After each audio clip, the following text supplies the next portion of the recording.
शांति अॼु जी मुंहिंजी तारीख़ आहे 29/5/2024। मिठा मिठा बाप दादा चवंदा मीठे मीठे ॿार यादि सां यादि मिलंदी आहे। जो ॿार प्यार सां बाप खे यादि कंदा आहिनि उन्हनि जी कशिश बाप खे बि थींदी आहे। यादि सां यादि मिलंदी आहे। जो ॿार प्यार सां बाप खे यादि कंदा आहिनि उन्हनि जी कशिश बाप खे बि थींदी आहे। प्रश्न: तव्हांजे परिपक्व अवस्था जी निशानी छा आहे? हुन अवस्था खे पाइण जो पुरुषार्थ ॿुधायो। उत्तर आहे, जॾहिं तव्हां ॿार परिपक्व अवस्था थींदी तव्हांजी त सभु कर्मेंद्रियूं शीतल थी वेंदियूं। कर्मेंद्रियनि सां कोई उल्टो कर्म न थींदो। अवस्था अचल अॾोल ठही वेंदी। हिन समय जी अडोल अवस्था सां 21 जन्मनि जे लाइ कर्मेंद्रियूं वश थी वेंदियूं। हिन समय जी अडोल अवस्था सां हाणे असांजी अडोल अवस्था थींदी त 21 जन्म कर्मेंद्रियूं वश थी वेंदियूं। हिन अवस्था खे पाइण लाइ पंहिंजी जांच रखो। नोट करण सां सावधान रहींदा। योग बल सां ई कर्मेंद्रियनि खे वश करिणो आहे। योग ई असांजी अवस्था खे परिपक्व ठाहींदो। ओम शांति। इहा आहे यादि जी यात्रा। सभी ॿार हिन यात्रा में रहंदा आहिनि। सिर्फ़ु तव्हां हिते नज़दीक में आहियो। जो जाते बि आहे बाप खे यादि ज़रूरु कंदा आहिनि त उहा ऑटोमेटिकली नज़दीक अची वेंदा आहिनि। ज़रूरी न आहे सेंटर ते मधुबन में रहण वारा बाबा जे नज़दीक आहिनि। जो बाबा खे जाते बि यादि कंदो आहे न उहो बाबा जी जीअं नज़दीक आहे। जीअं चंद्रमा जे अॻियां कोई सितारो ॾाढो नज़दीक हूंदो आहे, कोई ॾाढो चमकंदो आहे। कोई नज़दीक आहे, कोई दूर बि हूंदा आहिनि। ॾिसण में ईंदा आहिनि इहे स्टार ॾाढो चमके थो, इहे ॾाढो नज़दीक आहे, इहे त चमकंदो ई न आहे। तव्हांजो बि गायन आहे न। तव्हां आहियो ज्ञान और योग जा सितारा। ज्ञान सूर्य मिलियो आहे ॿारनि खे। बाप ॿारनि खे यादि कंदा आहिनि। जो सर्विसेबल ॿार आहिनि। बाप आहे सर्वशक्तिवान। हुन बाप खे ई यादि कंदा आहिनि त यादि सां यादि मिलंदी आहे। जाते जाते अहिड़ा सर्विसेबल ॿार आहिनि त ज्ञान सूर्य बाप बि उन्हनि खे यादि कंदा आहिनि। ॿार बि यादि कंदा आहिनि। जो ॿार यादि न कंदा आहिनि उन्हनि खे बाप बि यादि न कंदा आहिनि। उन्हनि खे बाप जी यादि बि न पहुचंदी आहे। यादि सां यादि ज़रूरु मिलंदी आहे। बाबा जो यादि सां यादि ज़रूरु ई मिलंदी आहे। ॿारनि खे बि यादि करिणो आहे न। ॿार पुछंदा आहिनि बाबा तव्हां असांखे यादि कंदा आहियो? बाबा चवंदा छो न कंदा आहियूं। हिन रीति बाप छो न यादि कंदा। जो जास्ती पवित्र हूंदा ऐं बाप सां ॾाढो प्यार आहे त कशिश बि अहिड़ा ॿार ई कंदा आहिनि। हर हिकु पाण खां पुछे की असां केसि ताईं बाबा खे यादि कंदा आहियूं, बाबा जी श्रीमत खे पालन कंदा आहियूं। बाबा जो असांखे पवित्रता जी राह ॿुधाई अथई। असां केतिरो उहो मञी करे हलूं था उन अनुसार बाबा बि असांखे यादि कंदा हूंदा। बाबा जो प्यार बि असांखे मिलंदो हूंदो। हिक जी यादि में रहण सां पोइ पुराणी दुनिया भुलिजी वेंदी। बाप खे ई यादि कंदे कंदे वञी करे मिलंदासीं। हाणे मिलण जो समय आयो आहे। ड्रामा जो राज बि बाप सम्झाईंदा आहिनि। बाप ईंदा आहिनि अची करे ॿारनि खे पंहिंजो रूहानी ॿार ठाहींदा आहिनि। पतित खां पावन कीअं ठहो सो बाबा अची करे सेखारींदा आहिनि। बाप त हिकु ई आहे न। उन्हनि खे ई सभु यादि कंदा आहिनि, परंतु यादि सभिनि खे नंबरवार पंहिंजे पुरुषार्थ अनुसार मिलंदी आहे। जेतिरो ॾाढा यादि कंदा उहो जीअं कि साम्हूं ई बीठा आहिनि। कर्मातीत अवस्था बि अहिड़नि जी थियणी आहे। जेतिरो यादि कंदा कर्मेंद्रियूं चंचल न थींदियूं। कर्मेंद्रियूं चंचल ॾाढियूं थींदियूं आहिनि। हिन खे ई माया चइबो आहे।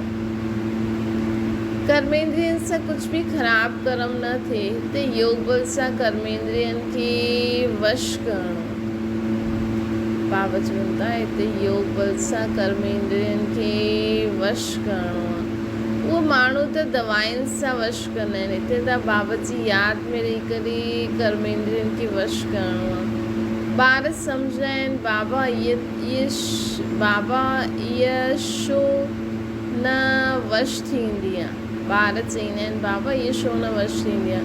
बाबा चईंदा आहिनि तव्हां जेतिरो यादि कंदव ओतिरो कर्मेंद्रियूं वश थी वेंदियूं। इनखे ई चइबो आहे कर्मातीत अवस्था।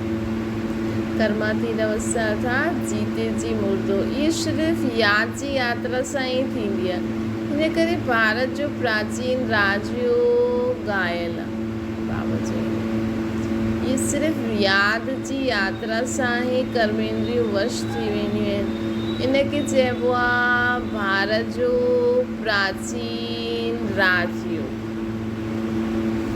सो त भॻवान ई अची करे सेखारींदा न। भॻवान सिखलाईंदा आहिनि पंहिंजे ॿारनि खे तव्हांजी इन विकारी कर्मेंद्रियनि ते योग बल सां जीत पाइण जो तव्हांखे पुरुषार्थ करिणो।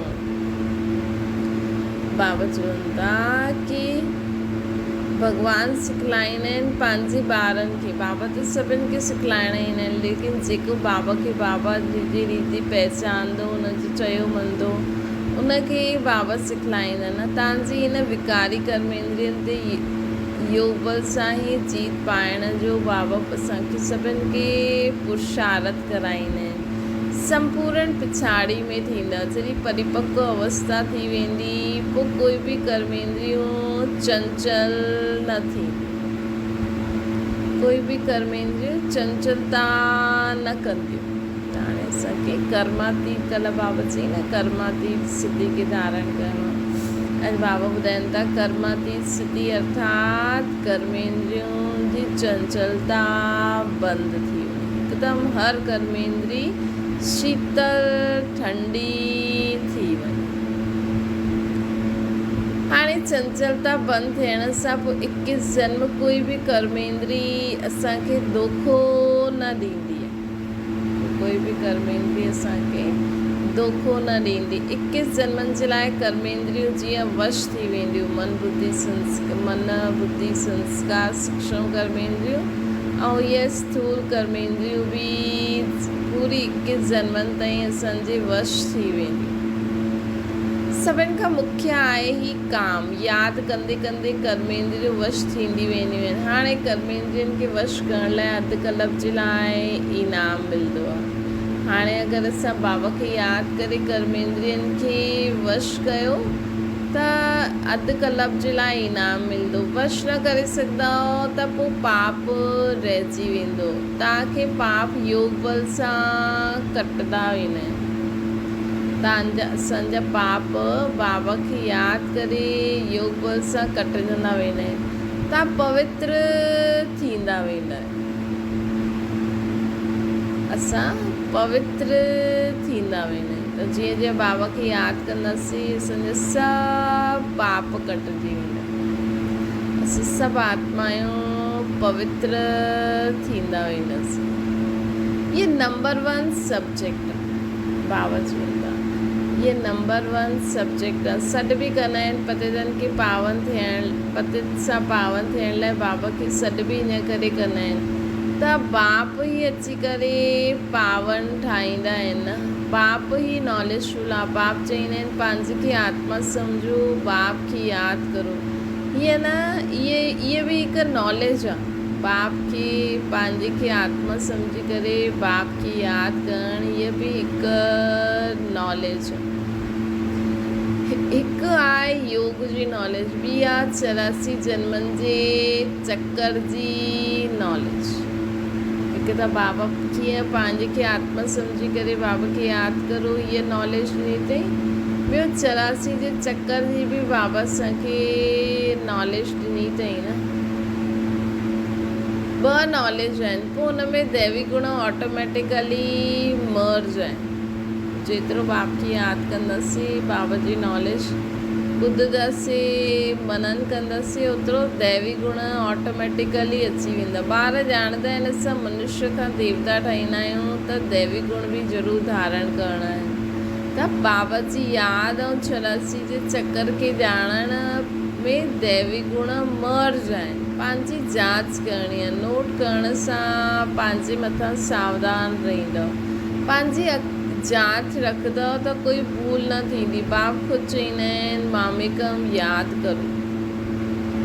तव्हां ही मूंखे सॾु कयो अथव। श्री तव्हां ॼाणंदा आहियो बाबा त पतित पावन आहे, उहो जॾहिं ईंदा तॾहिं ईअं डायरेक्शन ॾींदा आहिनि। बाबा हाणे पतित पावन बाप हाणे सृष्टि ते अची करे सभिनि आत्माउनि खे कहिड़ो डायरेक्शन था ॾियनि कि मूंखे यादि करो। हाणे हिन डायरेक्शन ते अमल करिणो आहे। कंहिंखे?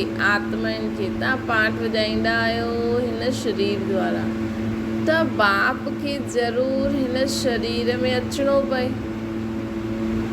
इहा ॾाढी वंडरफुल ॻाल्हि आहे। तव्हां पाठ वॼाईंदा आहियो हिन शरीर द्वारा, त बाबा खे बि शरीर में अचिणो पियो पए। त्रिमूर्ति जो चित्र केॾो क्लियर आहे। ब्रह्मा तपस्या थो करे ऐं 84 जन्मनि ब्रह्मा बाबा चवनि था त्रिमूर्ति जो चित्र केॾो क्लियर आहे। ब्रह्मा तपस्या था करनि, पोइ 84 जन्मनि खां पोइ इहे ठहींदा। इहे बि बुद्धि में यादि रहे कि असां ब्रह्मण सो देवता हुयासीं, असां ब्रह्मण सो देवता हुयासीं।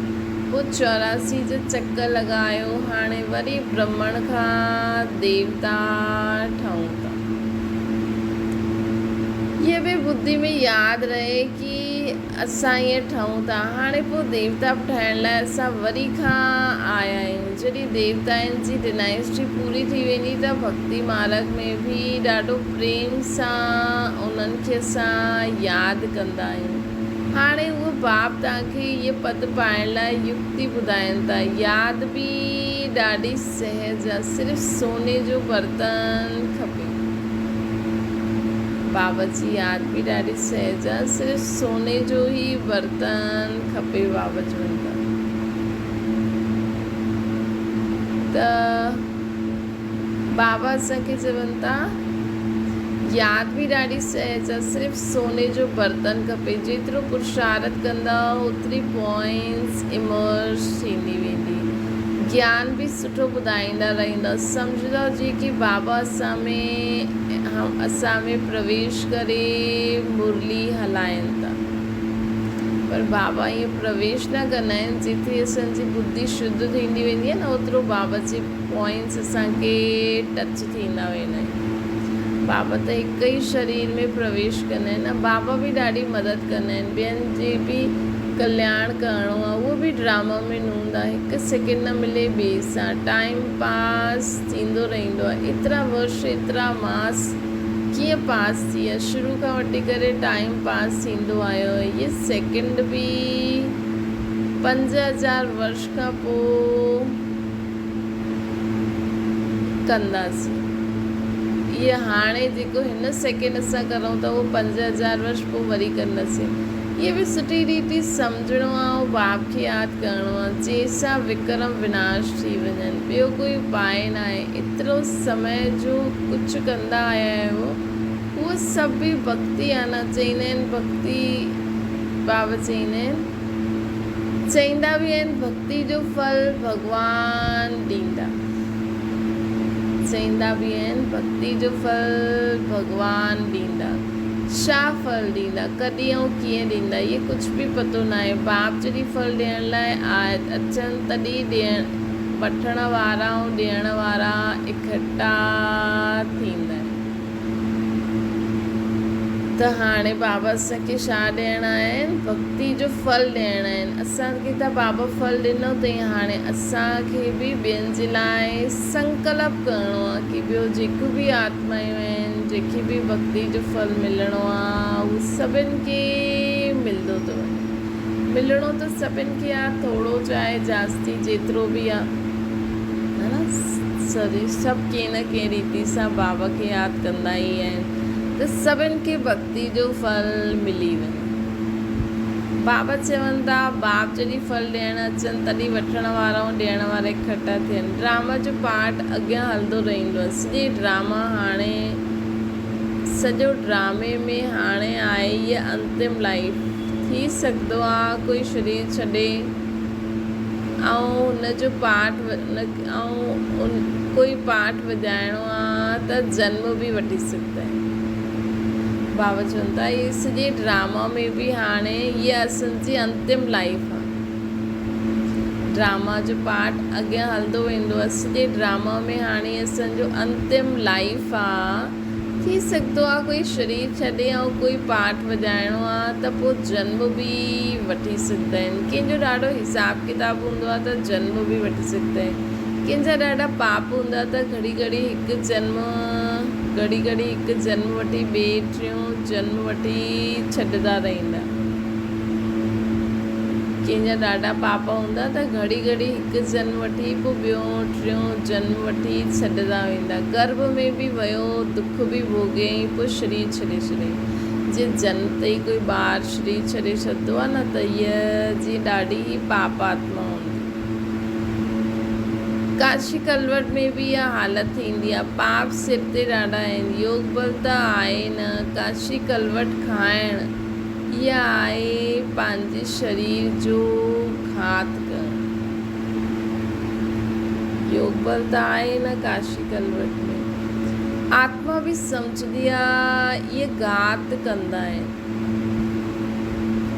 चईंदा बि आहिनि बाबा तव्हां ईंदा हो त असां तव्हां ते बलियारी वेंदासीं। बाक़ी भक्ति मार्ग में बलि चढ़ंदा आहिनि।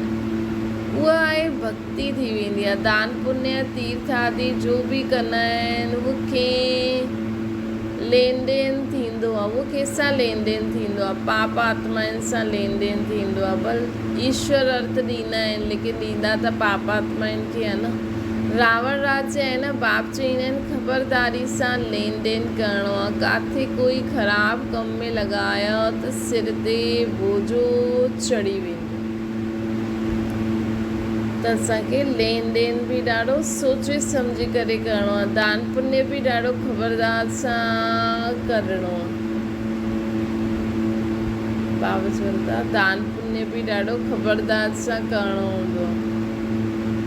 ग़रीबनि खे त अन्न ऐं कपिड़नि जो दान कबो आहे न।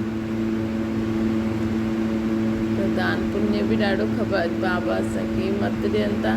उहे अॼुकल्ह धर्मशाला आदि ठाहे करे ॾींदा आहिनि। साहूकारनि जे लाइ त वॾा वॾा महल आहिनि।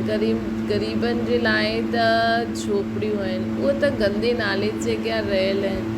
उहो किचिरे जी खाद ठहींदी आहे जो बिकदी आहे। जंहिं पोइ खेती आदि थींदी आहे। सत्संग में त अहिड़े किचिरे आदि ते खेती न थींदी। हुते त नई मिट्टी हूंदी आहे न। उनखे उनजो नाम ई आहे पैराडाइज़। बाबा चवनि था उनजो नाम ई छा आहे पैराडाइज़। नाम बि ॻायल आहे न पुखराज परी सब्ज परी। रतन आहे न। कोई केतिरी सर्विस कंदा आहिनि कोई केतिरी सर्विस कंदा आहिनि। कोई चईंदा आहिनि असां सर्विस न करे सघंदा आहियूं। बाबा जे रतन त सभी आहिनि परंतु हुन में बि नंबरवार पुरुषार्थ अनुसार आहे। ॾिसो बाबा जी कहिड़ी वैराइटी सर्विस थिए थी न। अलॻि अलॻि आत्मायूं बाबा जो ज्ञान अलॻि अलॻि रीति सां आत्माउनि खे पहुचाइनि थियूं।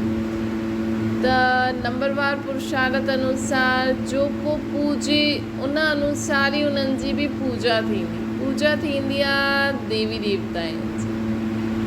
भक्ति मार्ग में अनेक पूजायूं थींदियूं आहिनि लेकिन परम पूज्य ठहिण लाइ बि ॿियूं बि ॾाढी सारियूं असांखे ख़बरदारी रहणी आहे।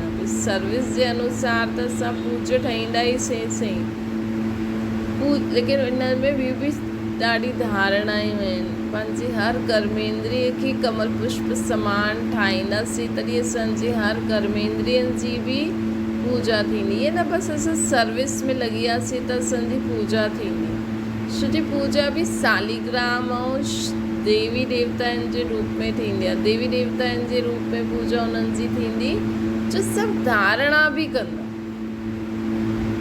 ऐं हर कर्म जी पूजा उन्हनि जी थींदी जंहिंजी हर कर्मेंद्रियूं शांत शीतल शुद्ध हूंदी। पूजा थींदी आहे देवी देवताउनि जी। भक्ति मार्ग में अनेक पूजाएं थींदियूं आहिनि। उहो सभु ड्रामा में न हूंदा जंहिंखे ॾिसी करे मज़ो बि ईंदो आहे। असां एक्टर्स आहियूं। हिन समय तव्हांखे नॉलेज मिलंदी आहे। त त उहो सभु ड्रामो आहे। बाबा चवनि था भक्ति मार्ग में अनेक पूजायूं थींदियूं आहिनि, उहे सभु ड्रामे में न हूंदा, जंहिंखे ॾिसी करे मज़ो ईंदो आहे। असां एक्टर्स आहियूं न, हिन समय तव्हांखे नॉलेज मिलंदी आहे, तव्हां ॾाढो ख़ुशि थींदा आहियो, ॼाणंदा आहियो भक्ति जो बि पार्ट आहे। भक्ति में ॾाढा ख़ुशि थींदा आहिनि। गुरू चई माला फेरो, बसि ख़ुशी सां फेरदा रहंदा आहिनि, सम्झंदा कुझु न आहे। निराकार शिव आहे, हुनखे भला दूध पाणी आदि छो चढ़ाईंदा आहिनि, मूर्तियुनि खे भोग लॻाईंदा आहिनि, उहो कोई खाईंदी थोरी आहिनि। भक्ति जो पेशीगार विस्तार ॾाढो वॾो आहे। भक्ति आहे जाड़, ज्ञान बीज। त रचताऊं रचना के सिवाय तव्हां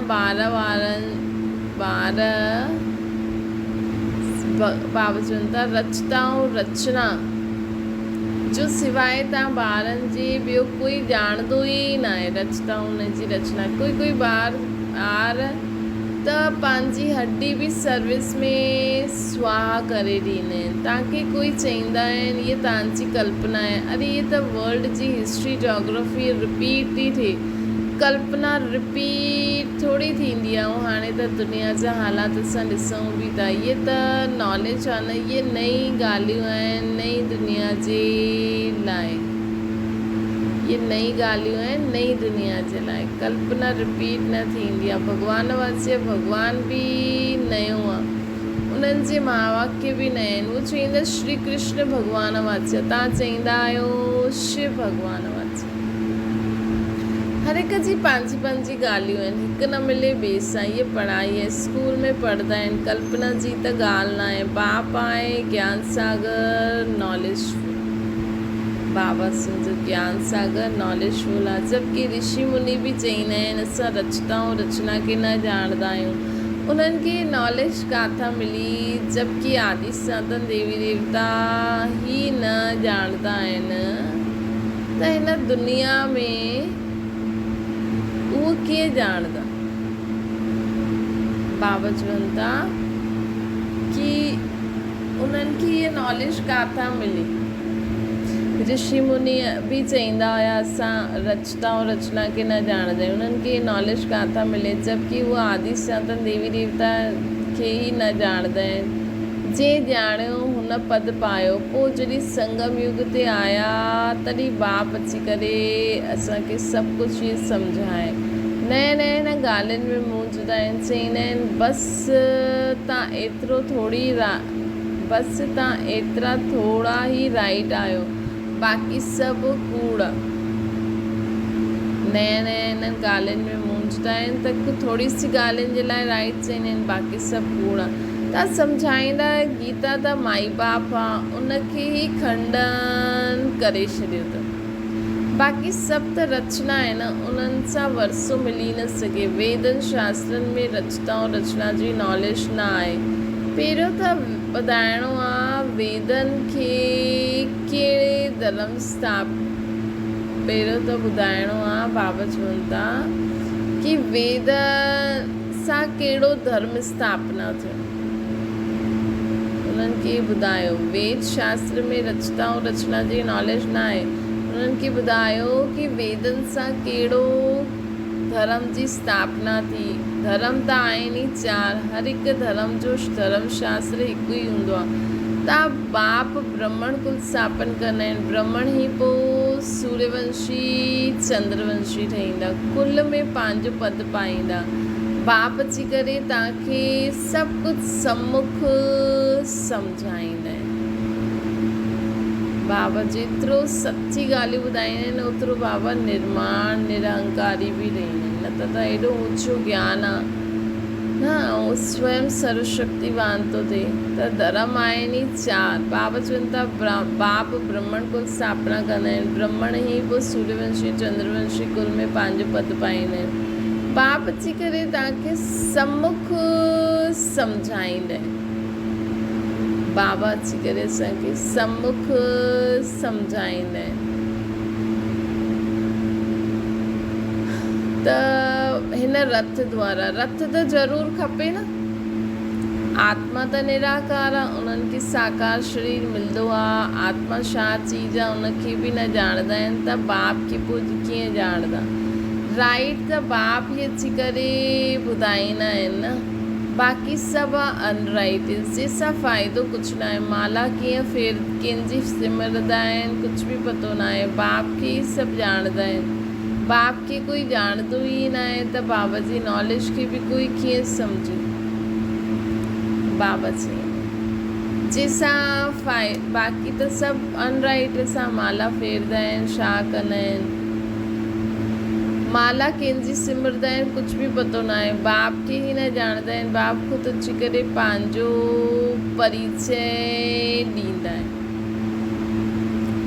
बाबा ख़ुदि अची करे पंहिंजो परिचय ॾींदा आहिनि। ज्ञान सां सदगति थींदी आहे। अधु कलाक ज्ञान, अधु कलाक भक्ति।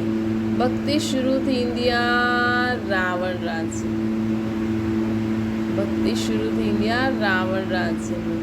भक्ति सां सीढ़ी उतरदे उतरदे तमो प्रधान थी वेंदा आहिनि। भक्ति सां सीढ़ी उतरदे उतरदे हिकदमि तमो प्रधान थी वेंदा आहिनि।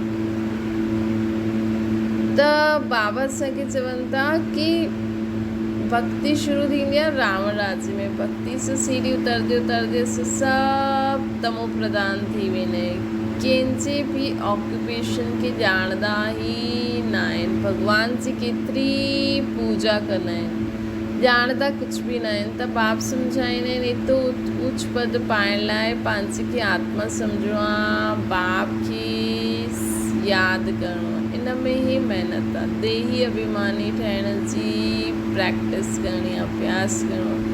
इन में ई महिनत आहे। अगरि कंहिंजी बुद्धि मोटी आहे त मोटी बुद्धि सां यादि करो, परंतु कमु करिणो आहे। बाबा चवंदा आहिनि अगरि कंहिंजी बुद्धि मोटी आहे त मोटी बुद्धि सां यादि करो। मतिलबु अगरि बाबा खे असां त निराकार रूप में नथा सम्झी सघूं त चलो लिंग जे रूप में यादि करो, परंतु यादि हिक खे ई करो। ॻाईंदा बि आहिनि बाबा तव्हां ईंदा हो त तव्हां सां ई बुद्धि योग जोड़ींदासीं। हाणे बाप आया आहिनि, तव्हां सभु कंहिंसां मिलण आया आहियो जो प्राण दान ॾींदा आहिनि असांखे। जो बाबा असांखे प्राण दान ॾींदा आहिनि न, असां उन्हनि सां मिलण आया आहियूं। आत्मा खे अमरलोक वठी वेंदा आहिनि। बाप सम्झाईंदा आहिनि काल ते जीत पाईंदा पहनाईंदो आहियां। बाप सम्झाईंदा आहिनि कि मां तव्हांखे काल ते जीत पाराईंदो आहियां, तव्हांखे अमरलोक में वठी थो हलां। कल्ह बाबा चयईंसि मां तव्हांखे मरण सिखाइण आयो आहियां। हाणे बाबा असांखे चवनि था कि तव्हांखे मां काल ते जीत थो पारायां, पंहिंजे खे तव्हांखे अमरलोक में वठी वेंदुमि। ॾेखारींदा आहिनि न अमर कथा पार्वती खे ॿुधाई। हाणे अमरनाथ त हिकु ई आहे, हिमालय पहाड़ ते वेही थोरी कथा ॿुधाईंदा। मतिलबु इहा असांजी स्थिति आहे। जॾहिं असां पंहिंजी स्थिति आत्मिक स्थिति पंहिंजो ध्यानु मथे टिकाईंदा आहियूं। बाबा चईंदा आहिनि न मूंखे मुरली ॿुधंदे उहे बि मथे यादि करो। जॾहिं असांजी एतिरी ऊची देही अभिमानी स्थिति थी वेंदी आहे तॾहिं ईअं लॻंदो आहे अमरनाथ बाबा असां सभिनि आत्मायूं पार्वतियुनि खे अमर कथा ॿुधाइनि था अमर थियण लाइ। पोइ कॾहिं बि असांजी मृत्यु न थींदी, कॾहिं बि असांखे कोई काल न खाईंदो। असां समय ते पंहिंजी इच्छा अनुसार शरीर छॾंदासीं। त हिन करे लिखियलु आहे हिमालय पहाड़ ते कथा ॿुधाई।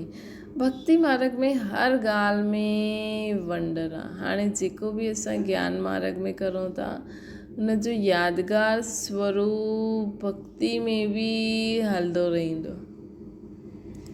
बाबा चवनि था हाणे जा ई चरित्र भक्ति मार्ग में हर ॻाल्हि में यूज़ थींदा आहिनि। त भक्ति मार्ग जी हर ॻाल्हि में बि वंडर लॻंदो। अच्छा मीठी मीठी सिकी लॻे ॿारनि प्रति माता पिता बाप दादा जो यादि प्यार ऐं गुड मॉर्निंग। रूहानी बाप जी सभिनि रूहानी ॿारनि खे नमस्ते। असांजी बि रूहानी माता पिता बाप दादा खे यादि प्यार गुड मॉर्निंग ऐं नमस्ते।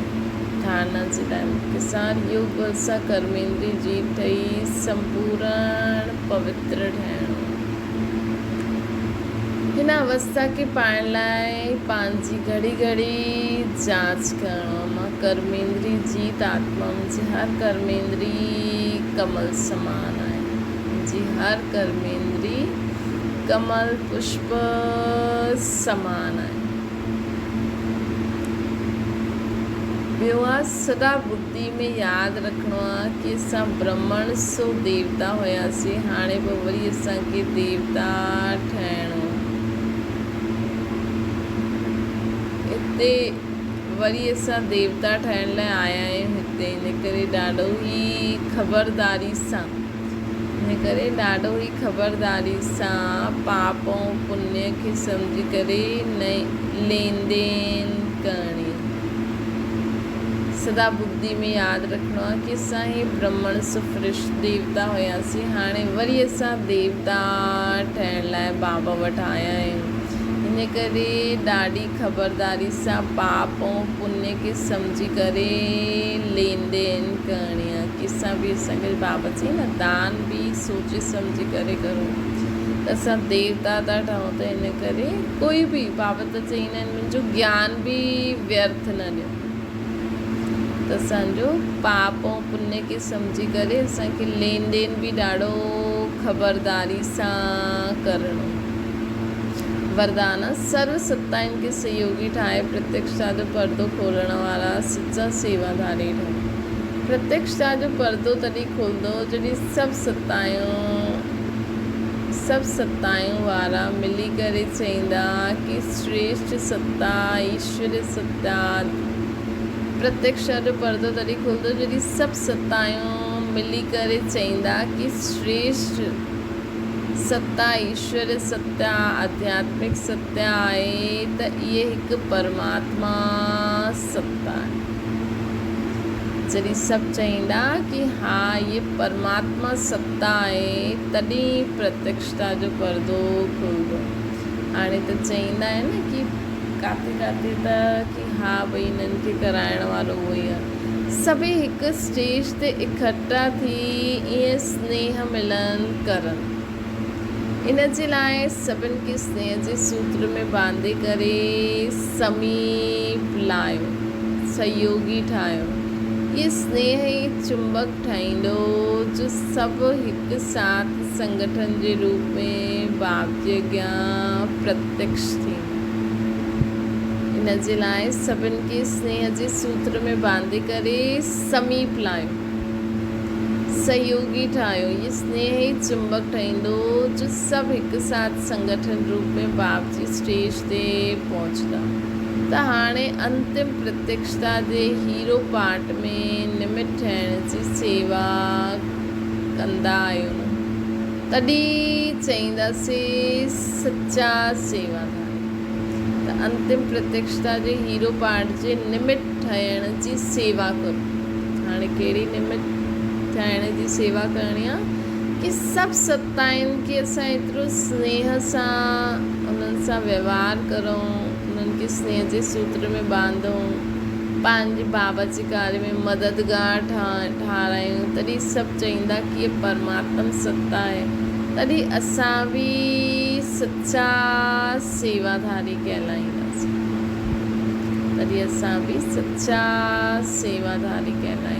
स्लोगन आहे सेवा द्वारा सर्व जी दुआयूं प्राप्त करण, इहा अॻियां वधण जी लिफ्ट आहे।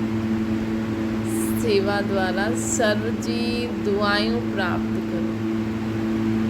त सर्व जी अगरि असां दुआयूं प्राप्त कंदासीं त उन सां असां जीवन में अॻियां वधंदा वेंदासीं। अच्छा, ओम शांति। बाबा खे यादि करो।